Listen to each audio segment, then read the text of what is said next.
Life Management Science Labs would like to acknowledge that we live and produce this podcast on the traditional lands of the Wurundjeri people.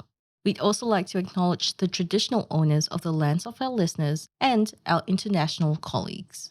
We'd like to pay our respects to their elders past, present, and emerging.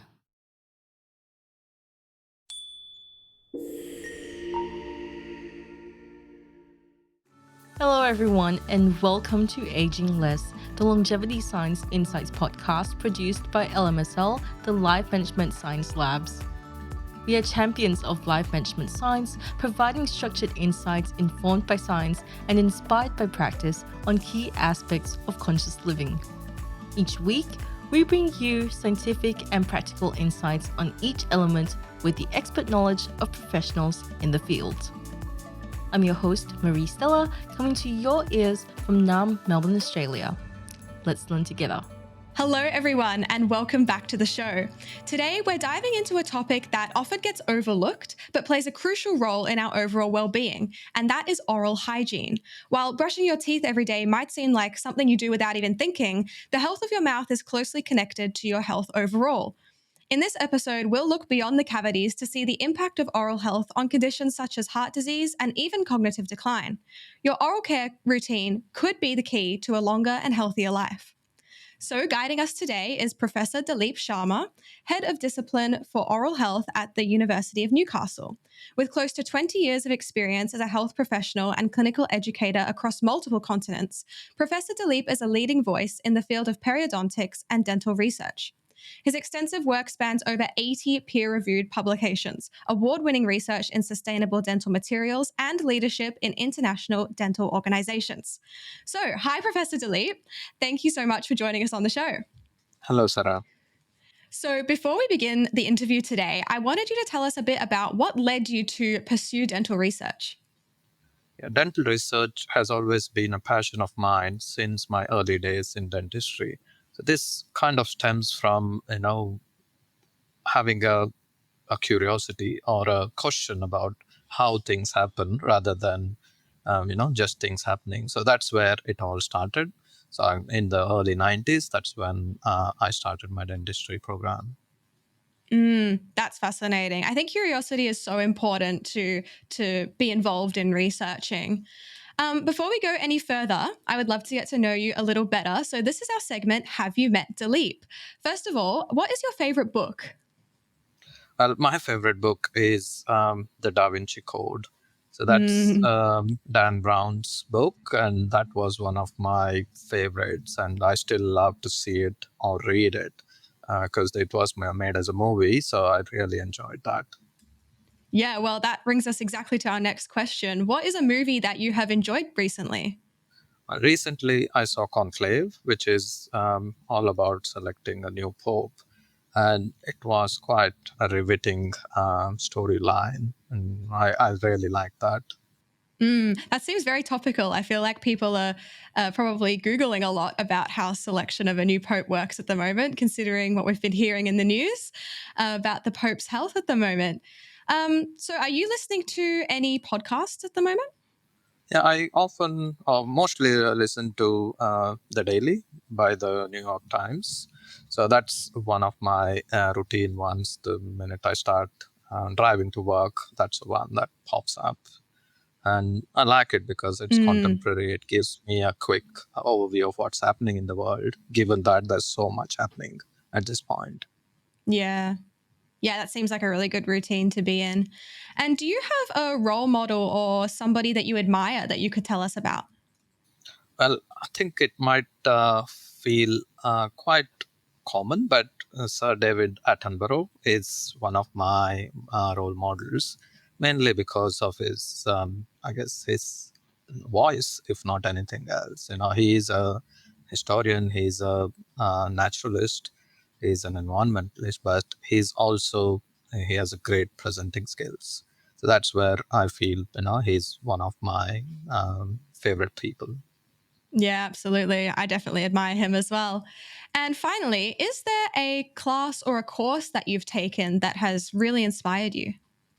Recently, I had a workshop or a course on whole brain thinking. So I don't know if you know much about it, but essentially that's where you kind of look at different types of minds or mindsets and learn to work with different people. So that kind of gives you a perspective of others when you think of doing anything, even just conversations.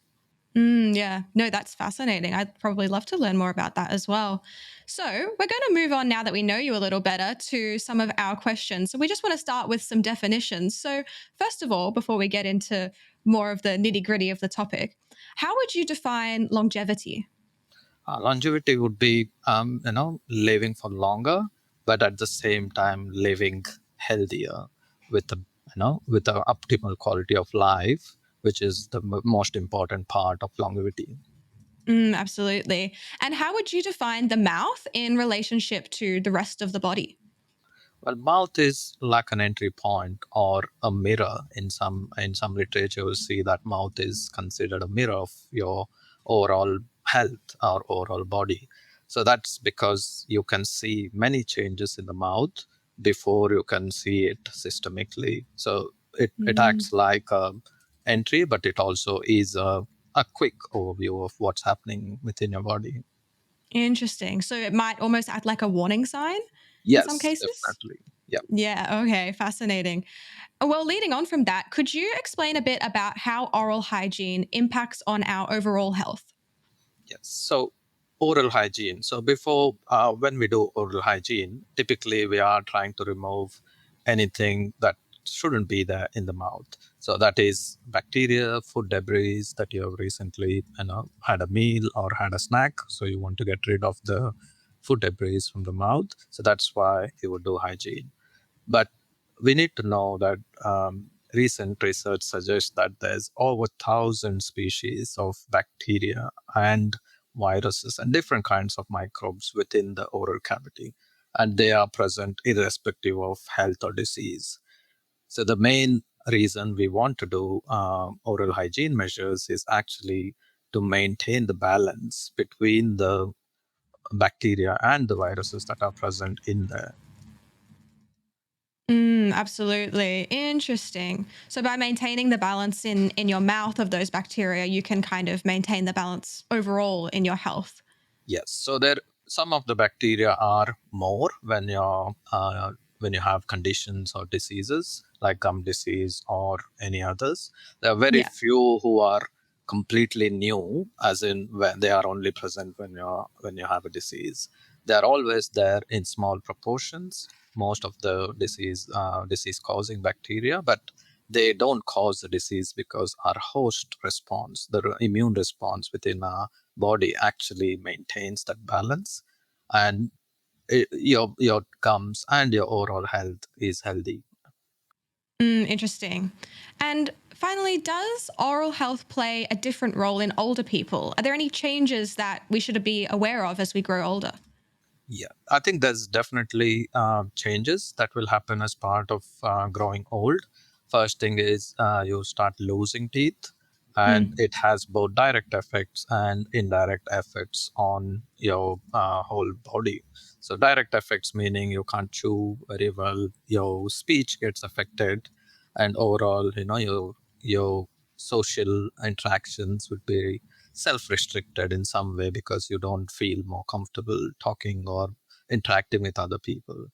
On the other Mm. side, if people are on medications, which commonly happens as you get old, there are conditions that come up and you start taking daily medications. Many of those medications lead to what we call dry mouth and other issues in the mouth, ultimately leading to disease, or gum disease, and even bad breath. So all of those are commonly found in aging population. So definitely there are things that happen when people get older. Yeah, that's fascinating. Well, that kind of brings us on to our next section about some of the risks and diseases. So, I wanted to ask you, what is the relationship between poor oral hygiene and the risk of cardiovascular diseases? Yes. So this systemic health and oral health link has always been one of the oldest research themes that have been researched for a long time. So at this point, we have more and more evidence to show that they are connected in some way, but we are not in a point where we can say oral diseases cause cardiovascular disease, for example. So what we are at is when you have cardiovascular oral diseases, there's a high chance that you will end up with cardiovascular diseases at some point. So that's so what we call is association of diseases or conditions. So there is much more to go in regards to making a causal claim. At this point, it is still an association, but definitely there's more and more studies looking at, for example, how somebody with current gum disease or tooth decay can eventually end up with cardiovascular diseases. Interesting. So the research is definitely still developing there, but that's fascinating. Can you also tell us about how maintaining good oral health may affect people living with diabetes and their control and management of that? Yes, so diabetes again is one of the diseases that's widely researched in oral health connection, mainly because we have seen commonalities between many of the systemic conditions and what happens within the tissues when we have gum disease, for example. So when we have gum disease, there's release of inflammatory cytokines or inflammatory mediators, which induce what we call systemic inflammation. When that happens, the whole body is kind of at a higher response rate in regards to inflammation. So this is where the connection is. So the local inflammation leads to systemic inflammation, and when Mm. that happens, all the conditions that we talk about gets triggered in different people. So there are multiple factors, and this is one of the major factors that's come into light in regards to diabetes in its by itself.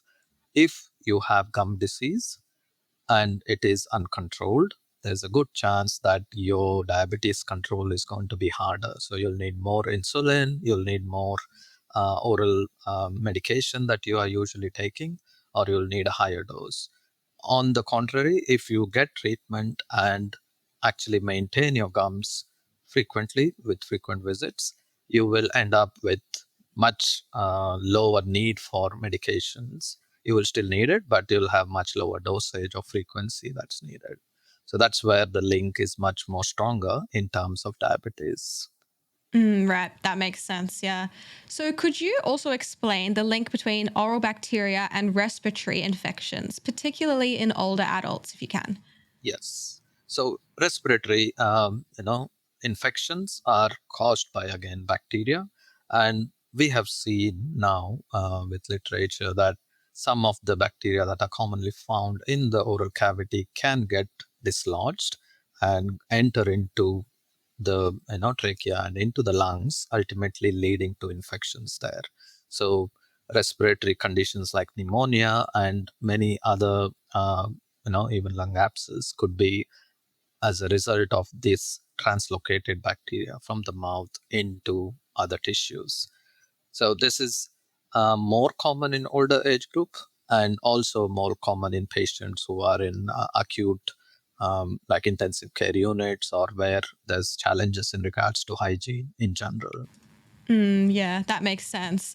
Now, this next question I have for you, I find very interesting, and I almost wasn't expecting it to come up. But is there a correlation between the number of teeth an individual has and their life expectancy? Yes, there is research across the world in different continents actually looking at what this means. So if you lose teeth, would it affect a longevity or longevity of a person? Research does point towards that. There is definitely a moderate link. So that's what we have found in some of the studies, that if you have less teeth, less than 20 teeth, um, your life longevity is shorter compared to somebody who has more than 20 teeth. And that's why there are many programs who kind of aim to say, you should have at least 20 teeth. um, for as long as you can. That's interesting. So, my next question for you is, what role does regular dental checkups play in early detection and prevention of oral cancer? Okay, so oral cancer is a very serious condition, often because it's diagnosed very late. So it's one of those things which are barely noticed and ultimately becomes a major complication. Of it's an invasive condition, as you would know, as cancer, but they spread quite quickly. The major concern that we have seen everywhere, including Australia, is that it's diagnosed so late, and hence the prognosis after treatment is significantly reduced. So, what can we do? Early detection is the only answer. So, having those checkups, periodic checkups every 6 months, is the best way to deal with everything that comes with oral cavity conditions. So, be it dental decay, be it gum disease, or any other conditions that could be called pre-malignant. So, something that could potentially turn to malignancy, we could detect it early and do appropriate treatment or referrals depending on the condition. Yeah. So, what is the reason for oral cancer being diagnosed so late then? It's often because it's very hard to detect unless you're looking for it. So it's something that will be automatically done when you visit a dentist every 6 months, but it's hard for a person to just look for things and decide whether it's malignant or it has a potential malignancy. The other thing is habits. It's like if somebody is a smoker and has significant alcohol issues, there's other things such as having spicy food. So having that over a very long time, very high spices. So all of those are considered as risks for oral cancer. And if you have a suspected lesion in the mouth and you tick some of these boxes, then you are at a much higher risk of that becoming a malignancy. Interesting. So, I guess going back to what you were saying before about the research of and teaching people that if you have less than 20 teeth, there might be a correlation to your longevity. I wanted to ask you because I was thinking about this in regards to myself. My parents, they never really taught me to floss, it wasn't really a thing in their day. And so, I never really made it a habit properly, but I know from media that I've consumed that it's very important, and from my friends tell me. So my question for you is, what are your thoughts on oral education, and do you think proper oral hygiene should be taught to children in schools? Yes, I think that's where it should start. It is something that's important because of the current exposure to many things that kids have right now, often aerated with sugars in there. So the snacks they eat are typically refined food, and that might be one of the reasons where you know flossing was not so much done earlier, but now it's much more needed because of the type of food we consume. There's less Mm, fiber, more refined food, more chance of that becoming food for the bacteria in the mouth that ultimately produces acids and destructs the tooth. So it's all related to that. So school would be, I would say, not even school, early at home when you start cleaning your teeth and cleaning the kids' teeth. That's where you would start to stress the importance of cleaning and brushing teeth, and also looking at what you consume.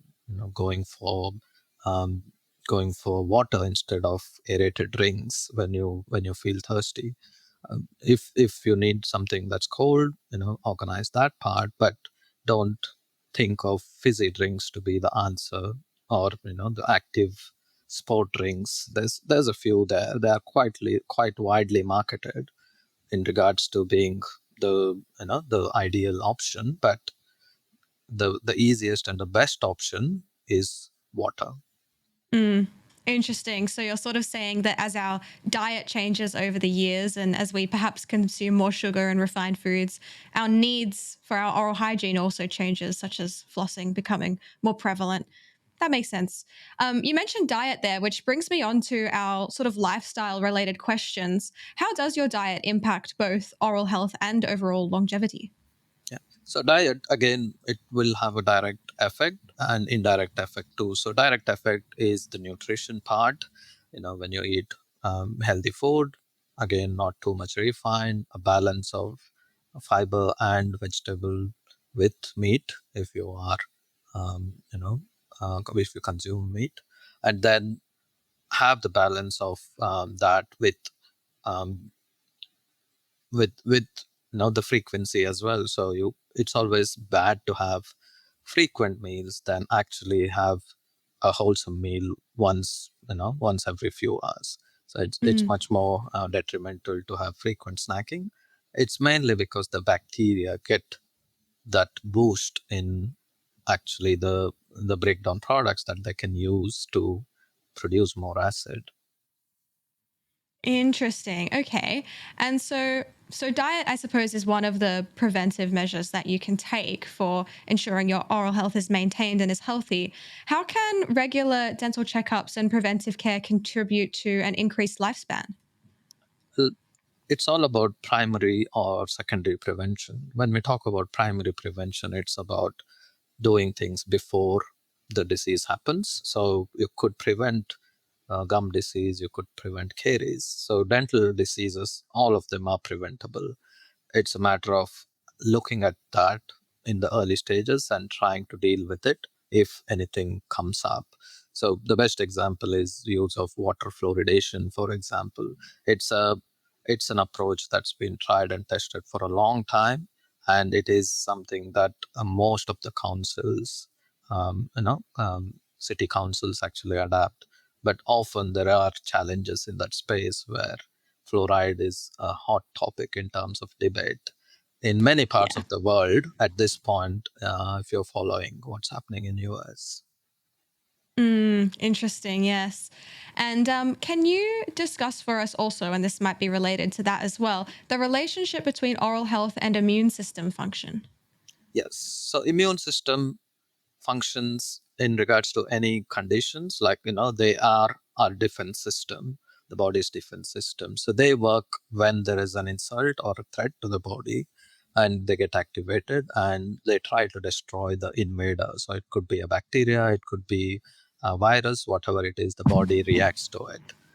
When we talk about immune system in the context of gum disease, that's where it's very widely researched.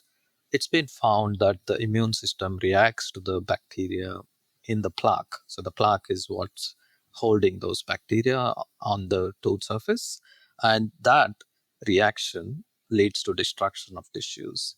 So when there is any infection in the body, the immune response is built against it.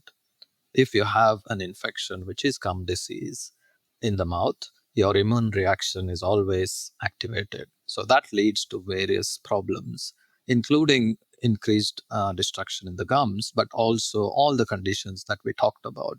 The commonality between cardiovascular disease and respiratory and many of the conditions that have been researched and linked to oral health is the activated chronic immune response because of the bacterial presence. That's very interesting. I feel like the immune system is something I should really know more about, but I don't. Um, Finally, in terms of our lifestyle, is there a connection between oral health and cognitive decline in older adults? This is again emerging research in that space, Okay. but again, there's been many animal studies and many previous historical studies have looked at how the same mechanism that I mentioned. So in this context, it's going to be neuroinflammation. So that is inflammation within the brain.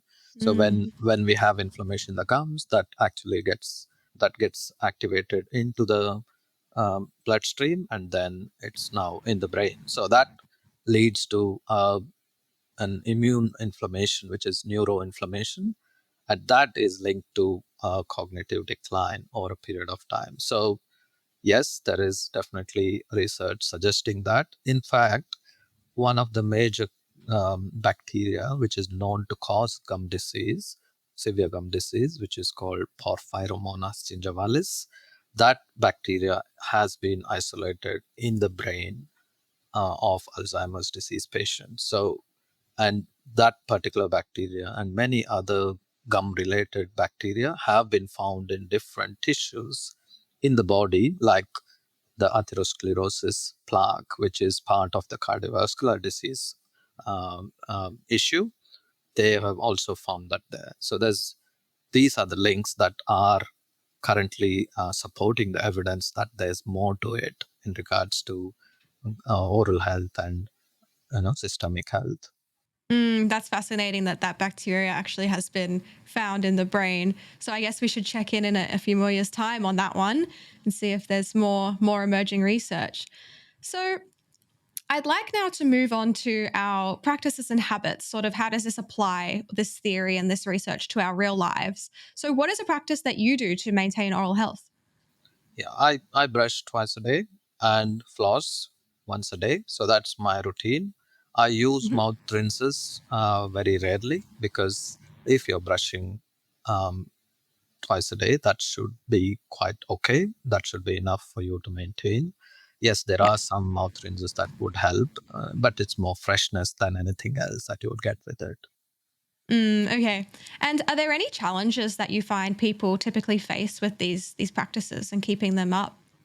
I think it's a challenge in regards to adapting it into your routine. For some people, life happens. You need to be up Mm, and get your kids ready, get them to the school. So there's so many things happening, but typically you have to adapt. You have to incorporate that as your lifestyle rather than seeing it as a chore. So the more you actually consider it as a job, it is going to be challenging. But if it becomes part of your routine, then it happens. I feel like it's definitely part of a routine for me. Is like I can't start my day until I've brushed my teeth. It just feels wrong, something's gone wrong in my morning if I haven't done that. And also before bed, something feels off. I've forgotten to do it. And also because I had braces when I was a bit younger, I wear retainers at night. If I don't put them in, I'm like, I can't sleep yet. Something feels off. So yeah, it's definitely part of my routine. Do you find that setting up a certain time to do it is what helps people to incorporate it into their routines?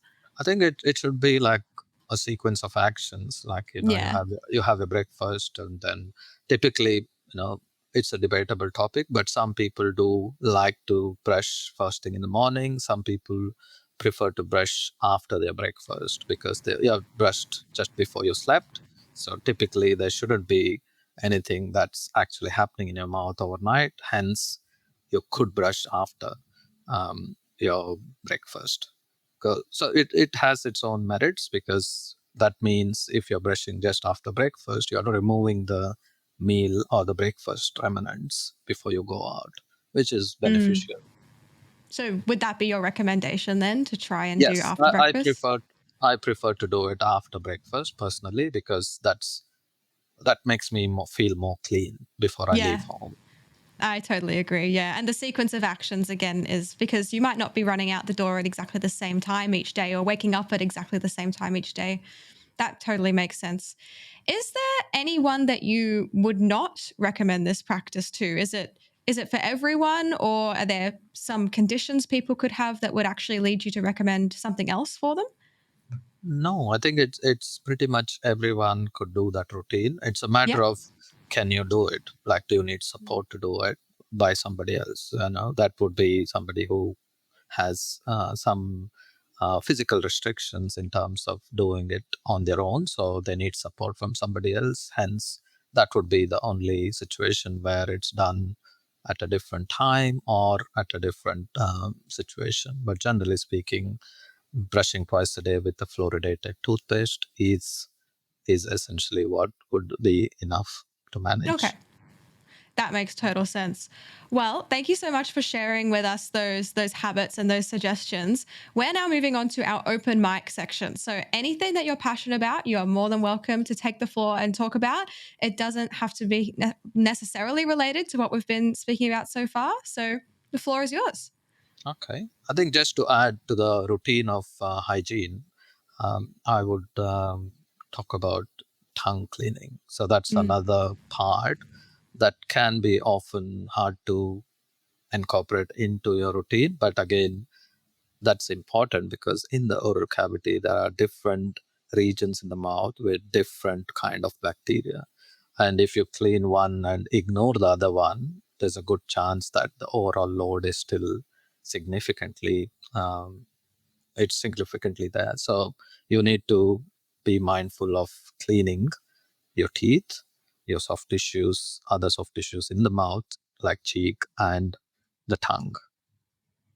That's interesting. That's definitely something that we sort of forget, that as a part of our oral hygiene, it's not just teeth, like it's your whole mouth and everything that's incorporated in there. So do you find that, when it comes to bacteria, cleaning your teeth is important, but there's other areas of the mouth that are also bacteria like form there or like find a home there, and it's not just the teeth? Is that what you're saying? Yeah. Yes, definitely, because Yeah. teeth are just one. So the hard surface of the teeth will collect plaque, and then you would have bacteria in the plaque. So the thing about plaque is the minute you finish brushing, it starts forming again. So that's why we say do it twice a day, so that when you actually have the new plaque formed, it's disturbed at the earliest. So if you do that every 12 hours, then you will not have what is called the more complex organisms getting embedded into the plaque. So that's where some research has shown if you don't brush for 3 days or 5 days, what happens is the plaque matures. So that means there's more and more bacteria being deposited or getting anchored into that plaque, and then it will lead to inflammation. So if somebody was unwell and couldn't brush for a week, you would see that in the mouth, the gums become red and there's already inflammation setting in. The good thing Mm. about this is the gum disease, which starts like this with plaque. It's typically that's treatable, but when it becomes what we call periodontitis, which is the next stage. So gingivitis is what you would commonly see in everyone, the redness of gums. But when it becomes periodontitis, where there is bone being eaten out by the bacteria or the byproducts of the bacteria, that's where you will have um, more of an irreversible change. So at that point, we would actually treat it, but to stabilize it rather than get what was gone, because that's a different ball game when we talk about getting the bone back. So that regeneration is altogether a different approach. Interesting. Okay. You've just reminded me of something that I've heard thrown around in conversation. So I wanted to ask you about it. Is it better or recommended, or just perhaps a myth, that it would be actually better to brush more times a day, more than twice?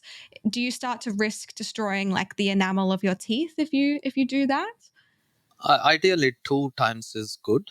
If you have residual food debris in your mouth and you feel that you need to brush to take it out, that's fine. But we don't recommend more than 2 or 3 times. So just to follow up as a brushing to remove anything that's you feel stuck is okay. But routinely, two is enough.